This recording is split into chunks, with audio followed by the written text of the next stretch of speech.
تو نے کبھی توحید کا مسئلہ انہیں سمجھایا ہو، کبھی دین کی بات کی ہو، تو اس لیے میرا بھائی خود اپنے آپ کو بھی بچاؤ جہنم سے، اور اہلیکم، بیوی، بچے، اولاد، متعلقین، نوکر چاکر، خدام، سب کو مسئلہ سمجھاؤ توحید والا اور اعمال پہ لگاؤ۔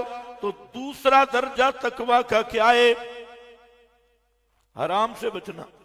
بولو شاباش۔ کس سے بچنا؟ حرام سے بچ جانا۔ رمضان جائزے والا مہینہ ہے، ہر آدمی سوچے، فکر کرے کہ میں کن گناہوں میں مبتلا ہوں۔ یہ مہینہ آ گیا، اللہ نے آپ کو موقع دے دیا، اپنے آپ کو پاک کر لو، صاف کر لو، اور تب ہوگا کہ آدمی گھر بیٹھ کے سوچے کہ میری زندگی میں کون سی کمی ہے، کس بیماری کا میں شکار ہوں، میرے گھر میں کون سا دین کی خلاف ورزی ہے، اللہ رسول کی بغاوت ہے، زندگی میں میری کون سی اللہ رسول کی بغاوت ہے، میری زندگی میں کون سا گناہ ہے۔ ان گناہوں سے جان چھڑانے کا یہی مہینہ آ گیا، اور اسی مہینہ میں اپنے آپ کا جائزہ لے لو، پتہ نہیں زندگی میں پھر یہ مہینہ ملے بھی صحیح یا نہیں۔ بڑے ہی خوش قسمت آدمی ہیں جس کو ایمان کی حالت میں رمضان مل گیا، اور رمضان تمہارے گناہوں کو دھونے کے لیے ملا۔ یہ اللہ کی سب سے بڑی نعمت ہے، اور صرف کانوں پہ ہاتھ لگانا توبہ نہیں۔ سوچو کہ میرے اندر کون سی بغاوت اور کمی ہے۔ دوسرا درجہ تقوی کا، ہر حرام سے بچنا ہے، ہر مکروہ تحریمی سے بھی، بولو شاباش، ہاں، ہر حرام چیز سے بچنا ہے، مکروہ تحریمی سے بھی بچنا ہے، کول شریف سے بھی بچنا ہے، 40ویں شریف سے بھی بچنا ہے، ہر بدعت کی مجلس سے بھی بچنا ہے، ہر بدعت سے بھی بچنا ہے، عملی بدعات کو چھوڑنا ہے۔ یہ مکروہ تحریمی جو عملی بدعات ہیں ان سب کو چھوڑنا ہے، یہ دوسرا درجہ ہے۔ اور تیسرا درجہ تقویٰ کا، تیسرا درجہ تقویٰ کا یہ ہے کہ اپنے دل کو توحید کا، توحیدی انوار اور تجلیات کی تجلی گاہ بنانا ہے۔ کیا لفظ میں نے بولا؟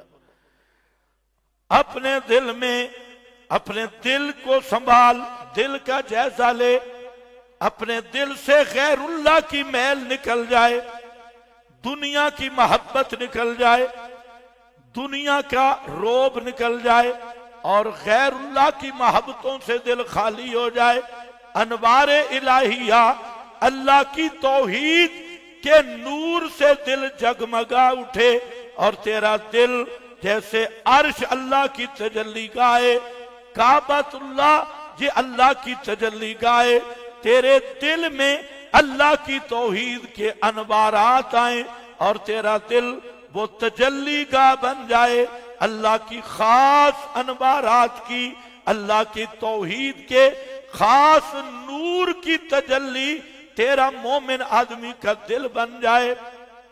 یہ تیسرا درجہ ہے تقوی کا، اور یہ تب ہوگا کہ غیر اللہ کے خیال دل سے نکل جائیں، تیرے دل میں توحید اس طرح پکی ہو جائے اور اس طرح حال بن جائے کہ تیرا دل جب بھی متوجہ ہو تو کس کی طرف؟ صرف اللہ کی طرف۔ ہر دکھ ہر سکھ میں، ہر جگہ پہ تیرے دل میں اللہ ہی اللہ رہ جائے، اور ماں سے اللہ ختم ہو جائے، غیر اللہ کی میلیں نکل جائیں، اور تیرا دل چمکنے لگے جیسے اللہ کے انوارات۔ اللہ کی ذات تو مکانوں سے پاک ہے، وہ کسی مکان میں نہیں، اللہ ہوتا بھی وہ ہے جو مکان سے پاک ہو، لیکن اللہ کے انوارات عرش پہ بھی ہیں، اللہ کے انوارات کعبۃ اللہ پہ بھی ہیں، اور یہ جو تیرا دل ہے مومن موحد کا دل، اس میں اللہ نے سب سے زیادہ جو قوت رکھی ہے اپنے انوارات کو جذب کرانے کی، وہ قوت کعبہ میں بھی نہیں، کعبۃ اللہ میں بھی وہ جذب کی قوت نہیں، عرش میں بھی وہ جذب کی قوت نہیں، جو مومن کے دل میں اللہ کی توحید کے انوارات کو جذب کرنے کی صلاحیت قلب مومن ہے۔ اس لیے اپنے دل کو جب اللہ کے انوارات کی تجلی گاہ بنا دے گا تو پھر ہوگا الا بذکر اللہ تطمئن القلوب، پھر آواز آئے گی یا ایتھا النفس المطمئنہ، یہ مطمئن ہو گیا اور اس کے دل میں اللہ ہی اللہ رہ گیا، ما سوا اللہ نکل گیا۔ یہ کتنا درجہ ہے بھائی؟ بولو۔ پہلا درجہ کیا ہے؟ پہلا درجہ خلود فی النار سے بچ جا، اونچا بول، خلود فی النار، ہمیشہ ہمیشہ جہنم میں جلنے سے بچ جا، ہمیشہ ہمیشہ ابد الآباد جہنم میں رہنے سے بچ جا، جہنم کے عذاب سے بچ جا۔ اور اس کے لیے کیا چیز ہے؟ عقیدہ بنا۔ ایمان جب تک نہیں ہوگا، عقیدہ صحیح نہیں ہوگا تو ہمیشہ جہنم میں رہے گا۔ تو میرا بھائی یہ سب سے پہلا درجہ، اسی کا نام ایمان ہے۔ اور دوسرا درجہ یہ ہے کہ جہنم کی لو سے بھی بچ جا، جہنم میں جانے سے بھی بچ جا، کیونکہ جہنم کی آگ وہ آگ ہے کہ دنیا کی آگ سے 70 گنا وہ تیز اور حرارت میں تیز ہے۔ نبی کریم علیہ السلام فرماتے ہیں کہ جہنم کی آگ وہ ہے کہ اگر کوئی جہنمی دنیا کی آگ میں آ جائے تو جہاں اسے سکون مل جائے اور آرام مل جائے، اتنی 3000 سال اس جہنم کو سپیشل جلایا گیا۔ پہلے جلایا گیا سفید بن گئی، پھر جلایا گیا لال بن گئی، پھر 1000 سال اس کو جلانے کے بعد اس وقت وہ جہنم بالکل سیاہ ہے، کالی سیاہ، اور گہرائی اتنی ہے کہ اگر ایک اوپر سے پتھر جہنم کی سطح سے چھوڑا جائے تو پورا 100 سال گزر جائے، نیچے جہنم کے تلوے تک پہنچنے، فرش تک پہنچنے تک 100 سال چلتا رہے تو اس جہنم کی لو سے بچ، اور جہنم کی لوؤں سے بچے گا۔ حرام چھوڑنا ہوگا۔ کس چیز کو چھوڑنا ہوگا؟ حرام چیزیں چھوڑنی ہوں گی۔ مومن بے شک ہو لیکن جہنم میں جانا پڑے گا۔ اگر حرام کھاتا کھاتا مر گیا، یہ وضو والے فضائل نہیں بچائیں گے، روزے والے فضائل بھی نہیں بچائیں گے۔ یہ مولویوں نے تمہیں غلط پٹی پڑھائی ہوئی ہے، استنجا کرو تو جنت نام الاٹ ہو گئی، وضو کرو تو جنت مل گئی، تم بھی خوش ہو جی، فضائل سناؤ، یہ مشکل میں نہ ڈالو۔ تو اس لیے میرا بھائی حرام کھائے گا، اللہ کی رحمت تو کسی قانون کی پابند نہیں، لیکن ضابطہ الہی یہی ہے، جہنم میں جانا پڑے گا۔ اور ایک دفعہ کبھی سوچا جہنم میں چلا گیا؟ آسان ہے جانا؟ آج تو کہتے ہیں عقیدہ صحیح ہو بچ جاؤں گا، خیر ہے، بچ کس سے جائے گا؟ ہمیشہ جہنم میں رہنے سے بچے گا۔ صحیح عقیدے پہ مر گیا تو ابد الآباد جہنم سے تو گارنٹی ہے بچ گیا، لیکن کچھ عرصہ جانا پڑا، پھر تو وہ عزت ہی کیا ہے جو پہلے جوتے پڑے اور پھر جنتی نکل کے جائے۔ تو اس لیے سب سے زیادہ محنت کوشش ہو کہ اللہ سیدھا جنت میں لے جائے، جہنم کی لو سے بھی بچائے، جہنم کے عذاب کو دیکھنے سے بھی اللہ بچائے اور باروں بار جنت لے جائے۔ اس لیے نبی پاک صلی اللہ علیہ وسلم جو دعائیں کرتے، حالانکہ آپ معصوم ہیں اور معصوم ہونے کے باوجود آپ دعائیں اللہم اعوذ بکا من عذاب النار، اللہ میں تیری پناہ میں آتا ہوں، مجھے جہنم نار آگ کے عذاب سے دور رکھنا، جہنم کے عذاب سے دور رکھنا۔ کبھی تو نے جہنم کو سوچا ہی نہیں، یہ اتنی بڑی جہنم، تو دوسرا درجہ ہے میرا بھائی، جہنم سے بچ جا، جہنم کی لو سے بچ جا۔ اور وہ کیا ہوگا؟ فرائض کی پابندی کرنی ہوگی، فرض نماز قضا نہ ہو آمدن، فرض نمازوں پہ پکا ہو جا۔ اگر کوئی نیا نمازی بن رہا ہے، چلو فرض ہی پڑھ لینا، جب فرض پڑھے گا تو سنتوں کی بھی توفیق ہو جائے گی، وطروں کی بھی توفیق ہو جائے گی، لیکن فرض نماز کبھی نہ چھوڑ، اس پہ اللہ سے عہد کر لے، روزے فرض کبھی نہ چھوڑ، بہانے نہ بنا۔ رمضان آ گیا، ڈاکٹر کی پرچیاں بھی آ گئیں، بالکل ہٹا کٹا ہے جی، ڈاکٹر نے منع کیا ہے، تیرے دل کے مفتی سے پوچھ، فاستفتِ قلبک، اپنے آپ کو ذرا دیکھ، بہانے نہ کر میرا بھائی۔ روزے رکھ، فرض ہیں روزے، اور ثواب الگ ہے، اور روزہ فرض ہے، حج فرض ہو گیا ہے، ٹال مٹول نہ کر، زندگی کا پتہ نہیں ہے۔ اور اگر حج نہیں کیا، فرض تھا تجھ پہ، حج چھوڑ دیا، جہنم میں جانا پڑے گا۔ سخت وعیدیں موجود ہیں، قانون یہی ہے، وہ رحمت کرے تو کوئی اسے روکنے والا نہیں ہے، لیکن ضابطے اور قانون بھی ہیں اس کے۔ اسی طرح زکوٰۃ فرض ہے، اکثر مواعظ نہیں دیتے، اس رمضان میں وعدہ کرو کہ آئندہ خوشی سے زکوٰۃ دیں گے، کرو سارے زکوٰۃ کس سے دیں گے؟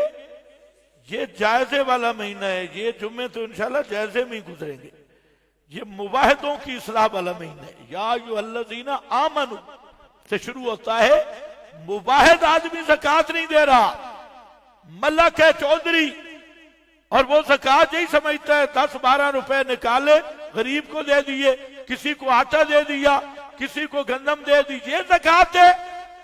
یہ زکوٰۃ کے ساتھ مذاق ہے، یہ زکوٰۃ نہیں۔ زکوٰۃ اللہ کا حصہ نکال، اور سب سے زیادہ اہتمام کے ساتھ نکال، اور 40واں حصہ پوری آمدنی کا حساب کر، اور اپنے آپ سے تہیہ کر کہ یہ حصہ نکلے گا تو میرا مال پاک ہوگا، اگر یہ حصہ نہیں نکلا، حلال کی کمائی ہے تب بھی خبیث ہے، وہ پاک نہیں ہوا۔ پاک تب ہوگا کہ زکوٰۃ نکلے گی۔ گھر میں بیٹی جوان اور اسی طرح اور کوئی ایسی رشتہ دار جوان جو تیرے پلے ہے اور تیری ذمہ داری میں ہے، اور تو ٹال مٹول کر رہا ہے، اس کی شادی نہیں کر رہا، یہ بھی جرم عظیم۔ اسی طرح بیٹے ہیں اور بیٹے گناہوں میں ملوث اور ماحول میں خراب ہو رہے ہیں، تو ان کی شادی نہیں کر رہا۔ بیوہ عورتیں ہیں، رسموں میں لگ کے تو شادی نہیں کر رہا، تو بھی حرام کا مرتکب ہے، اس سے بھی توبہ کر۔ زکوٰۃ ادا کرو گے جی؟ زکوٰۃ مشرک کو دے گو تو زکوٰۃ ادا ہی نہیں ہوگی۔ اہل بدعت اور مشرکین، للڑ، رضا خانی، یا جتنے بھی یہ گمراہ فرقے ہیں، ان کے مدارس میں یا ہیں وہ مدارس اشاعت التوحید کے اندر بیٹھا ہوا للڑ شیطان ہے، مفتی اور شیخ الحدیث وہ بدعتی ہے۔ ایسے مدارس پر زکوٰۃ دو گے، خدا کی قسم زکوٰۃ نہیں ادا ہوگی، اور قیامت کے دن وہ زکوٰۃ تمہارے لیے وہ وبال بنے گی اور عذاب بنے گی۔ اللہ سے مذاق کرنا ہے؟ زکوٰۃ دو دل کی خوشی سے، اور مصرف دیکھو۔ اور جو مدارس کا رواج، سب سے بہترین زکوٰۃ کا مصرف مدرسہ ہے، طلباء ہیں، اس میں کوئی شک نہیں، سب سے بہترین، کیونکہ صدقہ جاریہ بھی ہے۔ اور تعلیم میں بھی معاونت ہے اور اس زکات کی بھی ادائیگی ہے اور سب سے زیادہ صاف ستھرے مستحق یہ مدارس. لیکن مدارس وہ جو مدارس ہیں وہ نہیں جو گرجا گھر بنے ہوئے ہیں. اور مدرسہ مسجد مدرسہ تب رہتا ہے جب تک وہ توحید کا مرکز رہے, مسئلہ بیان ہوتا رہے. اور جو مسجد اور جو مدرسہ وہ توحید کو چھپانے والا بن گیا ہے اور شرک بدعت کا اڈا یا کتمان اور تلبیس کا اڈا ہے, وہ مسجد اور مدرسہ وہ مسجد مدرسے کے اس وقت حکم میں نہیں جب تک اس میں اللہ کی توحید کی چوری ہو رہی ہے, تلبیس اور کتمان ہو رہا ہے یا شرک اور بدعت کا اڈا بنا ہے. اس سے گردوارہ اور ہندوؤں کا مندر, عیسائیوں کا گرجا اور اس مدرسے میں کوئی فرق نہیں. صاحب مسئلہ ہے. تو یہ کیا لینا ہے؟ جائزہ. بولو کیا لینا ہے؟ جائزہ. ٹائم چونکہ اوپر ہو گیا ہے. تیسرا جو درجہ ہے نا تقویٰ کا, آنا میں جہاں چاہتا تھا, تیسرا درجہ. اور یہ تیسرے درجے کا جو کمال حاصل ہے جس آدمی کو, اس کا نام ہے ابو بکر صدیق. کیا نام ہے؟ ابو بکر الاتقا. الاتقا سب سے زیادہ متقی. تمہیں تو فرمایا لعلکم تتقون, تم بچ جاؤ, ان فرائض کی کوتاہی سے بچو, حرام کاموں کے قریب نہیں جانا, یہ تمہارا تقویٰ ہے. روزہ تم پہ فرض کیا, فرمایا لوگوں ایک ایسا متقی بھی ہے میری کائنات میں جو انبیاء کے تو بعد ہے لیکن ساری امتوں میں الاتقا. کون ہے؟ الاتقا. ساری امتوں میں الاتقا. اور اس کے تقوی کا بیان ہے, اسی لیے روزے کے ساتھ بھی بڑی مناسبت ہے. فرمایا جنت کا ایک سپیشل گیٹ ہے اور اس گیٹ کے اوپر بورڈ لگا ہے الریان. الریان, یہ ریان کا معنی ہوتا ہے سیراب کرنے والا. کیا؟ پیاسوں کو پیاس سے سیراب کرنے والا, پیاس بجھانے والا ریان. وہاں سے روزے والے متقی گزریں گے. اور جب یہ حدیث بیان کی ہے فرمایا جنت کے 8 دروازے ہوں گے, بڑے بڑے دروازے ہوں گے, پریشان نہیں ہوں, بڑے بڑے گیٹ ہوں گے جنت کے. سبحان اللہ. ان میں ایک سپیشل دروازہ ریان. پوچھنے والا پوچھتا ہے اللہ کے رسول, روزے داروں کو ریان سے بلایا جائے گا, جو زیادہ مومن مواعد نمازوں پہ زور لگاتا ہوگا وہ اس گیٹ سے جائے گا. صدقہ دینے والا وہ بھی سپیشل بورڈ سے جائے گا. لیکن کوئی ایسا آدمی بھی ہے جس کو 8 دروازے پہ جس کا انتظار ہو اور 8 دروازوں سے آواز آئے تو ادھر آ جا, ادھر آ جا. پیغمبر کریم نے فرمایا ہاں ایسا آدمی بھی ہوگا کہ جنت کے 8 دروازوں پہ اسے بلایا جا رہا ہوگا. اور وہ کون ہے؟ وہ ابو بکر صدیق ہے. کون ہے؟ ابو بکر. چلو ابھی ٹائم ختم ہو گیا, انشاءاللہ آئندہ جمعہ پہ میں بتاؤں گا کہ تقویٰ کا تیسرا درجے والا کون ہے. الاتقا. آج کل اس مسئلے کو بھی لوگوں نے کھچ بنا دی اور وہ کینیڈا والا شیخ خال اسلام کھڑا ہوا اور کئی بے ایمان کھڑے ہوئے. اور جی ولایت میں علی کا پہلا نمبر ہے, خلافت میں خلافت فرش تک ہوتی ہے, ولایت عرش تک ہوتی ہے. اور وہ گھر والے, یہ در والے اور یہ سارے در بدر والے, یہ سارے کلمات کہنے والے, یہ انشاءاللہ آئندہ جمعہ پر اس کا جائزہ لوں گا۔ بس آپ حضرات سے گزارش یہ ہے، تقریریں تو بہت ہوتی ہیں، تقریروں کو کچھ سوچا بھی کرو۔ یہ جائزہ والا مہینہ ہے، اس میں اپنی زندگی کا جائزہ لو اور جو کمزوری ہے اس کمزوری کو دور کرو۔ اور جہاں درس قرآن جاری ہے، اگر پورے صاف ستھرا ہونا چاہتے ہو، تراویح کے بعد یہاں تشریف لاؤ، اور تراویح کے بعد بھی 3-3.5 گھنٹے تک یہاں درس قرآن ہوگا۔ تو آپ جتنے نوجوان بیٹھے ہیں، بوڑھے بیٹھے ہیں، سب سے میری گزارش ہے کہ درس قرآن میں آئیں۔ رمضان کی بہاریں اگر مکمل حاصل کرنی ہے تو وہ قرآن کے ذریعے حاصل ہوتی ہے، اس سے بڑی عبادت نہیں۔ ایک آیت سیکھ لینا 80 سال کی بے ریا عبادت اور ریاضت سے بہتر ہے، علماء فرماتے ہیں، اور بعض احادیث کا مفہوم بھی یہی ہے۔ تو سب سے بڑا ثواب وہ قرآن سیکھنا اور سکھانا ہے۔ آپ نیت کر لیں کہ انشاءاللہ آپ قرآن کے طالب علم بن کے آئیں گے۔ ذرا اونچا انشاءاللہ کہو، میں ختم۔ بھائی نیت کرو، صحیح ریبنڈ والا ارادہ نہیں، ارادے پہ نیکی نہیں ملتی، نیت پہ ملتی ہے۔ نیت کر لو کہ انشاءاللہ دن کو جو آنا چاہے دن کو بھی ہوتا ہے، رات کو آنا چاہے رات کو بھی، زور کے بعد آنا چاہے زور کے بعد بھی۔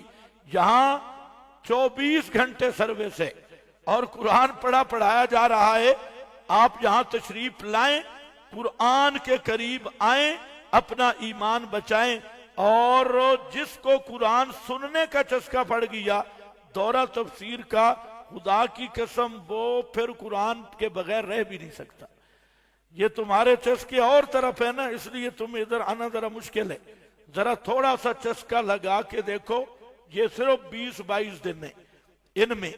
اور یہاں طلباء ہیں، ہم الحمدللہ وہ منہ ٹیڑھا کر کے چندے مانگنے والے بھی نہیں ہیں۔ ہمیں اللہ نے ایسے وسائل، ایسے دوست اور ایسے مخلص مباحث ساتھی دیے جو اپنی طرف سے سب کچھ کرتے ہیں۔ لیکن میں آپ سے بھی کہنا چاہتا ہوں، جو باہر سے مباحث یہاں تشریف لائے ہیں، آپ یہاں پر حصہ ڈالیں اور دل کھول کر ہمارے ان ساتھیوں کے ساتھ آپ بھی تعاون کریں۔ جہاں افطاری، سحری اور یہ جو باہر تم کوئی جناب دسترخوان لگاتا ہے، کوئی ادھر کوئی ادھر کوئی ادھر، تو وہ تو پتہ نہیں سارے بغیر روزوں والے کھاتی ہیں۔ یہاں سارے روزے دار، سارے قرآن کے طالب علم، مسافر، اور یہ آپ کے لیے موقع ہے۔ آپ کو مشورہ دے رہا ہوں، مانگ شانگ نہیں رہا، مشورہ دے رہا ہوں کہ اپنے پاک حلال مال سے جتنا آپ یہاں لگائیں گے طلباء کو دیں گے، مرکز توحید کی خدمت کریں گے، اللہ آپ کو اسی طرح اجر عظیم عطا فرمائے گا۔ اور یہ تو نظام ہے، یہ چلتا رہے گا، اور قسمت والوں کو اللہ اس نظام میں توفیق بھی دیتا رہے گا۔ وآخر دعوانا ان الحمدللہ رب العالمین۔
جو جگہ اگر نہیں بن رہی تو جو طلباء اپنے ہیں یہ تھوڑا اوپر چلے جائیں، چند طلباء